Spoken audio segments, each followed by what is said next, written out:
子なんですけども、こちらで暮らしているケンシロウ、男の子のケンシロウと女の子のディエルの間に生まれた赤ちゃんですね。1月13日が誕生日でした。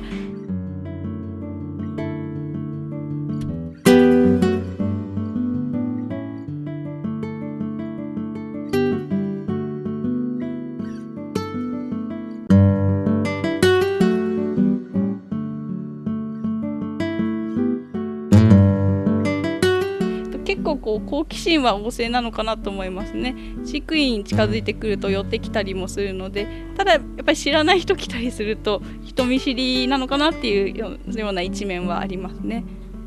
それケンシロウもリエルもお客さんにすごい親しまれているような子たちなので、もうこの子にも、マンドリルとしてこれから立派に成長してもらって、両親と同じように皆さんから愛されるような存在になってほしいなと思います。